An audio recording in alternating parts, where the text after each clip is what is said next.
My name is Ольga Berezina and I am the founder and the owner of the Language Center, but today I'm here like an English mother. I have got a son who is 4 now, and it's difficult to say whether he's a bilingual child or not, but he can speak 2 languages, English and Russian. Okay, where is the clicker? Sorry. Okay. Okay. Being a parent, we come across, we come across different questions. Whether to go to the kindergarten or not, whether about vaccination or non-vaccination. And raising a bilingual child is also a real question. And it's up to you to decide to do it or not. As for me, as for our family, we decided to try, at least to try.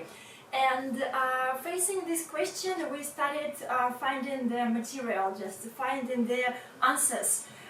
We searched the internet, we read books, we asked the friends, we even watched videos in Instagram, and actually it helped because we saw real examples of young learners who can speak.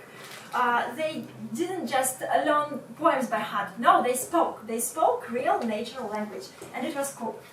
So today I'm going to show you my family's journey, and just be sure that we faced the same problems, we had and experienced the same trepidations like all the parents might have. Because it was something unusual, something unique, and not all parents do this. That's why it was a question. And maybe one of the key points, one of the key questions was, can we really pull this off? Just will it work or not?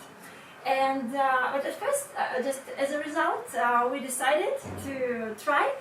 We cast away all our fears, and as you know, my husband is not a native speaker, of course. His level of English is about elementary, something like this. And we decided that I would speak English and Russian, both languages. As Tatiana said, just I couldn't refuse speaking Russian as well.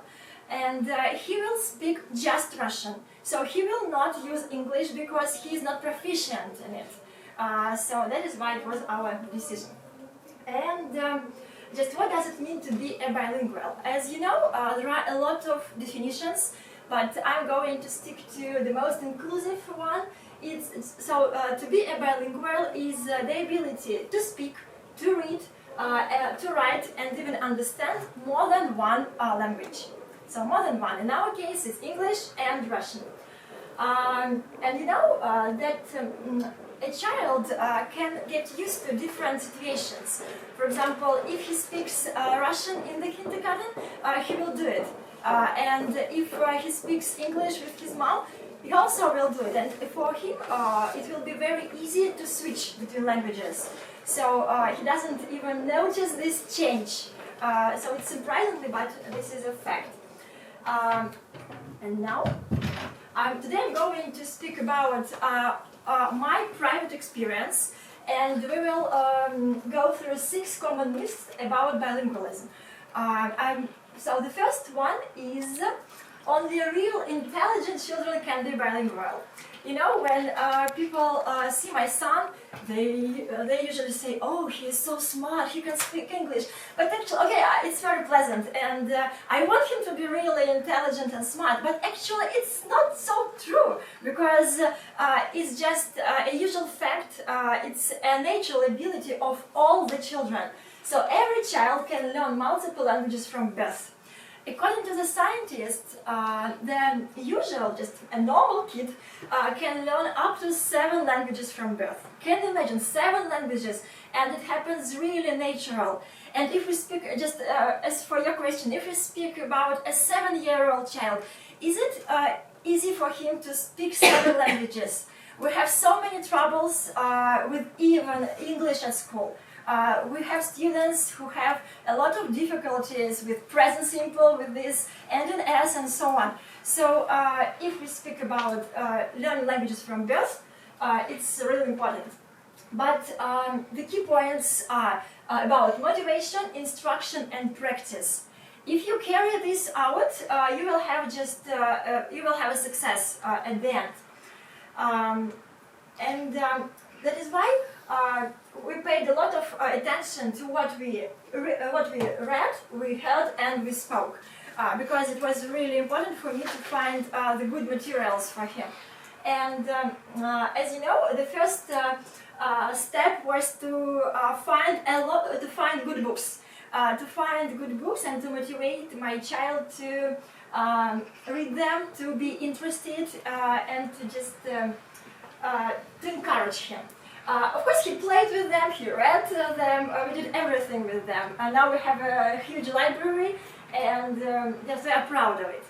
And can we play the first video, please? A brown, Yeah. a red, Good. a yellow, Dark. a blue, Hawk. a green, Hawk. a purple Dog. cat, a white, Dog. a black, Sheep. a gold, Fish. and who's Cheetah. teacher looking at us? That's what we see. As far as I remember, my son was about 2 years old here. It was just, he started speaking at 2, not earlier than 2. Maybe it was a bit of delay. Some people will say that it was because of another language. But yes, he started speaking at, yes, he's 2 here, right? Yes, he's 2 years old. For me it was very important that he understood everything and that he tried to say just the words here. And then we took all the chances to practice, no matter where we were. It was just on the beach, it was while we traveled, it was in the shop, everywhere.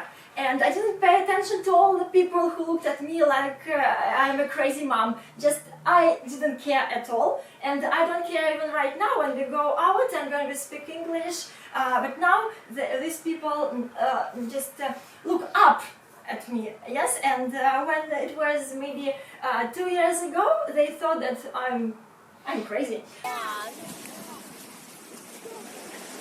2, 3. What is it?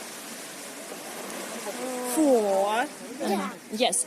What's this? 5, 6, 7, 8, 9.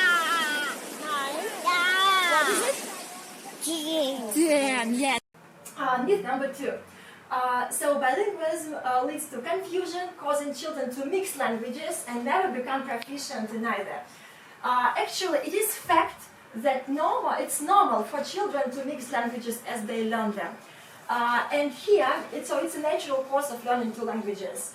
And here there is the great rule: never mix languages yourself. For example, if you want your child to speak, speak to him, give full sentences, not just words. And today we are speaking about these rhymes. Just don't do this, never do this, because this will not help you help your child to speak. This just maybe he will learn just separate words, but nothing more. Even if a child substitutes one word in a sentence, for example, what do you think? Does he know that he is using another language? Does he know that a language interferes into another one? Maybe yes, he knows, but does he care? I think no. For him, the main aim is to have his needs, to have his wants. That's it. Yes, we can watch this video, please. Say, open the paint. Sorry, open, you can. Open yourself. Mommy, Tommy. open the paint.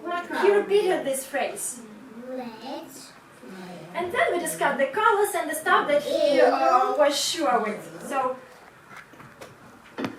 because we don't have a lot of time, so we can stop here.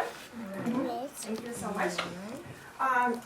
So when he didn't know a word, when he couldn't make the whole sentence, the whole phrase, I told him this phrase and I made him repeat. He was like a parrot, but it worked. Then, myth number 3. If a child doesn't speak English by the time she or he enters the kindergarten, she will have trouble learning to read and have difficulty in school. Actually, you know that a child's brain adapts to the language environment, and the child can learn languages well beyond 5 years of age. But it's true that the earlier you start, the better. We started when my son was 1 year and a half. I didn't know why we didn't start. I don't know why we didn't start earlier. It's a question to me. But once I saw some children at the age of 2, at the age of 3, at the age of 1, who were trying to understand everything, who were trying to speak, and I thought, why isn't my son doing this? So I want him to do the same, and we started. But when I have another child, we'll start from the very beginning, from birth. Okay. What does a dog say? Dog. The dog. Puppy. Yes. What does a cat say? Meow meow. What does a sheep say? Baba. Yes. What does Thomas say? Yes, What does Thomas say? He was also less than 2, and we just we went through different vocabulary aspects. We learned different nouns, verbs, and my aim was to make him understand, to make him react. Okay, then myth number 4, bilingualism leads to language delay.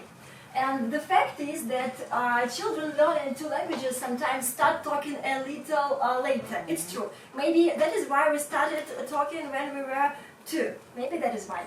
But there is no research that shows that this is because of the bilingualism. So it is not proved. And even if it is so, the child will start talking. Just don't worry, he will talk. And also, you know that this problem is more common among boys than girls. Maybe that is why we started talking when we were 4. Also, but there is a good fact that at 18 months, only about 10% of monolingual children can combine words into sentences. But when they are 2 years old, only 10% can't do this. So it doesn't matter if you speak 1 language, 2 languages, or 7. My dream was to make him speak 7 languages. Maybe sometimes, of course, I had some questions. Am I doing the right thing? Because maybe something is wrong. But the key point is to make your child understand and react. If he understands English, if he can be like a passive bilingual at first, because maybe for him it's easier to speak Russian, and he will do this. But if you persistently make him speak English, if he repeats after you and you don't give up, finally he will speak. Just open the parcel. Yeah, let's come here. Oh, good job. This is our parcel. What is it? It's a It's a parcel. Is it big? No, yes. Yeah, it's big. Sonia, can you lift it? Is it heavy? No. Heavy. Or light? Heavy. Yeah, it's very heavy. Okay. Sonia, let's take this. What are they? Scissors. Scissors. Yes. Now we are going to open the parcel. Yes, stop. Okay, I will open and then we will continue. And myth number 5. Parents must be fluent in more than 1 language before raising a bilingual child. And the fact is, even monolingual parents can raise a bilingual child. Here you can see some information. My advice is that each parent should speak the language he or she is fluent with. That's why this is the best choice. But not everyone can speak English, but I think that almost everyone wants his or her children speak English. That is why, of course, you can move to another country, but if you're not so lucky, you can create an environment. You can find a teacher, you can find native speakers, you can find a babysitter. You will have to create an English environment if you want your child to speak English. But if you don't know this language yourself. English language. Yes, and of course, songs helped us a lot.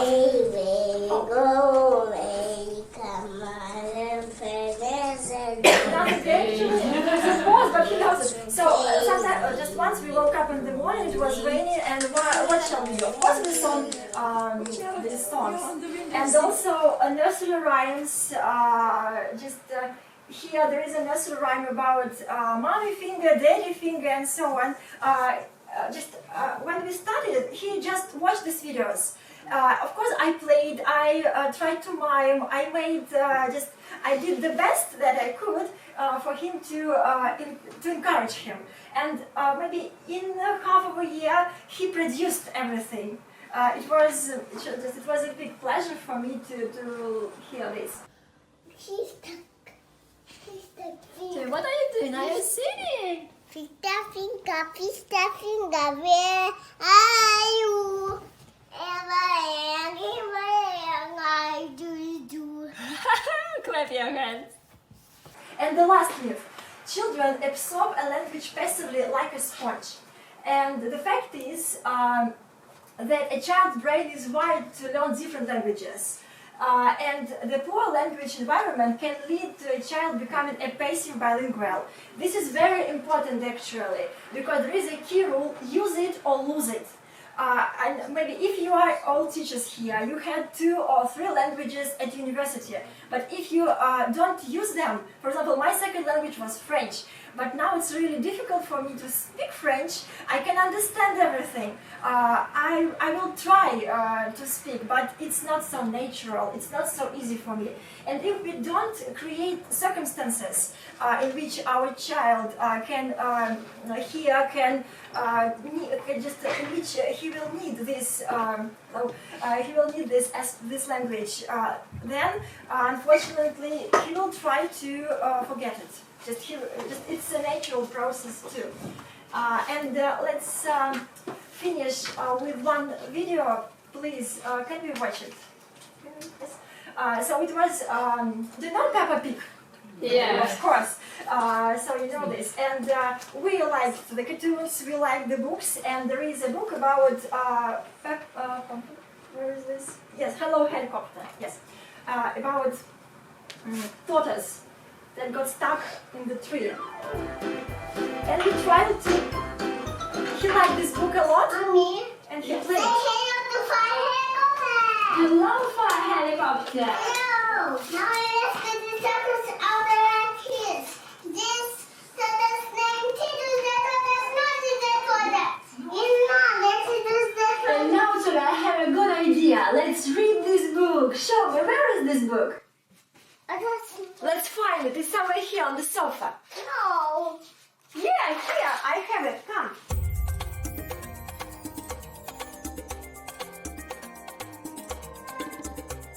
I don't read. I'm waiting for you. Let's read. It's autumn and Tiddles the tortoise is going to sleep for the winter. Mommy cow reaches the top of the ladder, but Tiddles climbs higher. Tell me, and why is she calling him Pickle?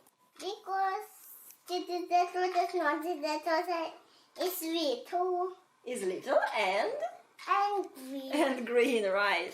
Miss Rabbit arrives in her rescue. Helicopter, no fire helicopter. And what is this? It's also your helicopter. Hello everyone, she calls down. Now let's rescue this tortoise. Miss Rabbit puts her helicopter on autopilot and climbs down the ladder to the tree. Another book. Another book? A bit later, okay? But no. Okay, thank you. High five. Oops.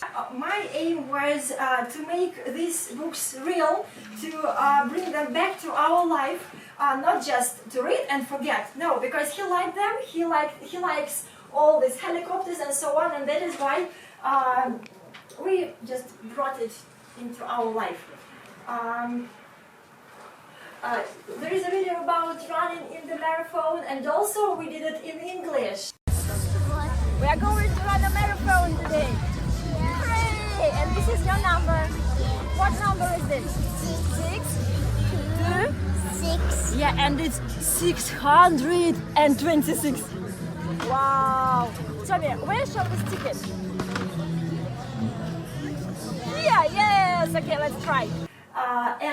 Here, maybe do you recognize this program? Actually, it's the main aim is to prepare for Cambridge Young Learners exams.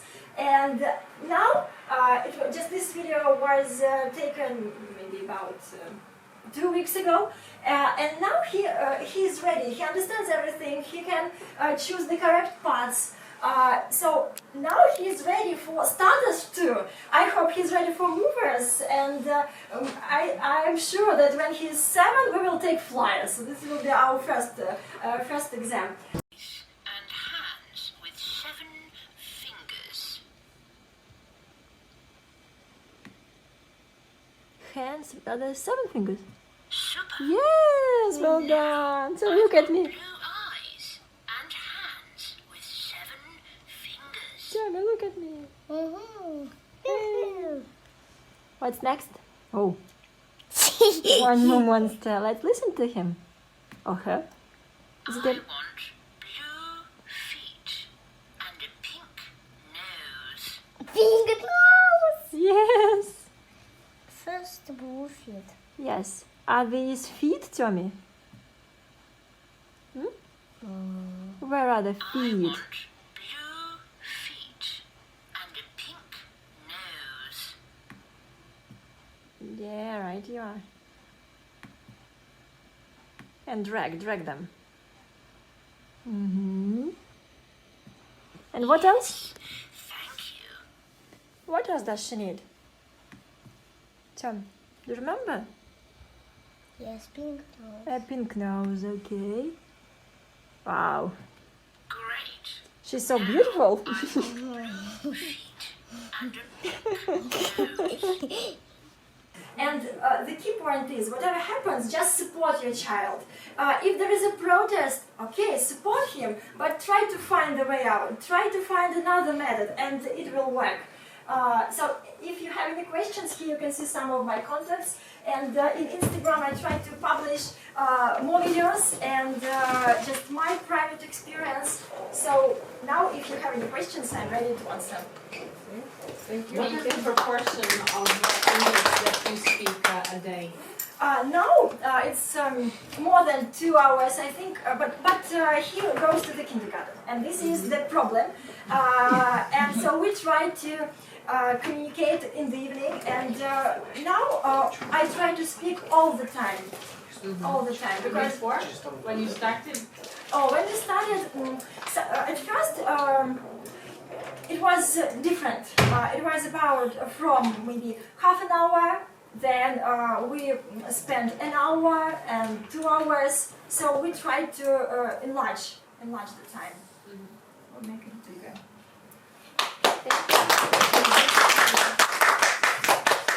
And can I answer one more question about why shall we start at 2? Or just at 1, not at 7? Yeah, please. Yes, okay. I will use this board. And once I had this nice answer, and it helped me a lot. Let's have a look at this.